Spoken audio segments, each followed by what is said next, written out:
tengok basically apa perbualan yang ada kat Kongres US tadi tu, aku find out that inilah research yang diorang bergaduh tadi tu. Sebab korang tengok balik, tajuk dia apa, research ni dia it was published on November 30, 2017.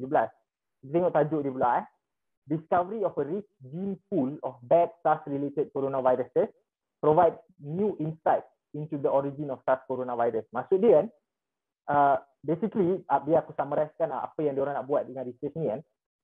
Tujuan diorang buat research ni, diorang nak siasat balik masa 2003 ada SARS juga, kalau korang ingat. Ada SARS virus tau. Betul.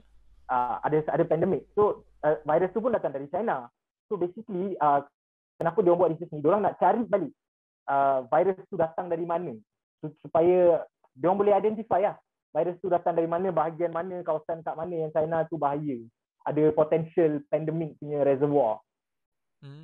So that was the purpose diorang buat research ni. Okay, research ni dipublishkan pada tahun 2017, and kalau kau tengok balik siapa yang buat research ni, kita ada banyak yang familiar kat dalam ni. First of all, Zheng Lishi. Kalau kau tengok bawah sekali, last name, nampak tak? Zheng Lishi. Nampak. Inilah Batwoman. Zheng Lishi is the Batwoman, and the study was done in Wuhan Institute of Virology dekat sini. And then EcoHealth Alliance pun partner dia. EcoHealth Alliance ni anak syarikat US yang Fauci, yang ada kaitan dengan Fauci tu. Okay, so bila aku tengok benda ni, aku dah macam okay, kejap, tadi tu macam propaganda politik, tapi ini dah real publication tau. Aku dah baca 27 muka surat, ada banyak gila data pasal virus, pasal research yang dia buat kan. Ni bila paper ni dipublish? 2017. 2017, I see. 2017, 2-3 tahun sebelum wujudnya COVID ni. Diorang memang dah rajin buat research pasal coronavirus kan. Sebab tu aku dah bagi tahu kenapa kan, sebab diorang ada SARS dulu, diorang nak siasat SARS tu datang dari mana semua kan. So aku nak just run through the abstract je. Ni aku dah cerita lah tadi kan, a large number of SARS-related coronavirus has been detected in horseshoe bats since 2005 in different areas of China. However, those bad SARS-related coronavirus show sequence differences. Okay, ni very technical. Aku benda-benda yang technical. Herein we report the findings of our 5-year surveillance of a SARS-related coronavirus in a cave inhabited by multiple species of horseshoe bats in Yunnan province, China. Okay. Basically apa dia orang buat is dia orang buat satu study selama 5 tahun dari 2011 ni we report the finding of 5-year surveillance in a cave, dekat satu gua di Yunnan ni. Yunnan dengan Wuhan 2000 km tau. Dekat Yunnan ada satu gua yang diorang find out ada banyak jenis horseshoe bat ni, and diorang suspect dalam gua tu banyak jugalah virus coronavirus punya adik-beradik ramai kat dalam tu, diorang suspect.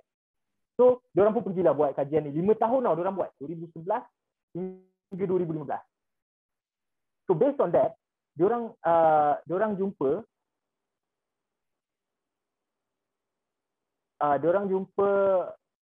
a few adik-beradik of other coronavirus yang kemungkinan berkeluarga sama dengan SARS yang awal-awal tu lah. Itu basically apa yang dia buat. Okay, aku nak stop sekejap. Aku nak share balik slide tadi.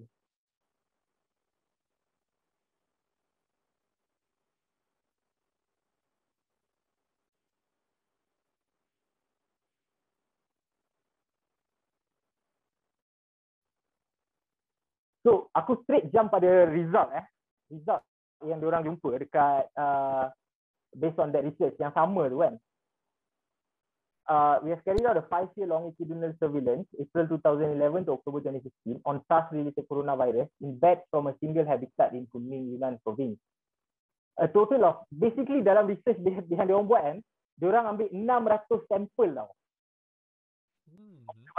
Dari gua tu, diorang ambil 600 sampel. and diorang pergi culture sample tu dekat dalam lab, dekat dalam Wuhan Institute of Virology tu. So daripada 600 sampel tu, kau boleh tengok 84 sampel tested positif for COVID lah, coronavirus.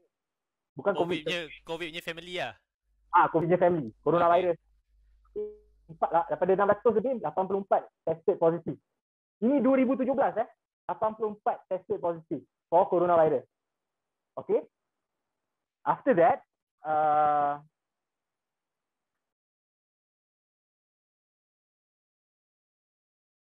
daripada 84 tu yang positif kan, diorang jumpa lagi 11 novel SARS related coronavirus strain. Maksudnya novel ni apa tau? Novel ni baru.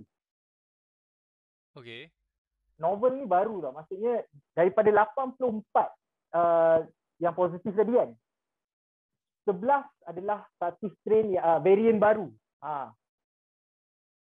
11 adalah varian baru. Ini 2017 aku ulang balik. Ini 2017. 11 varian baru.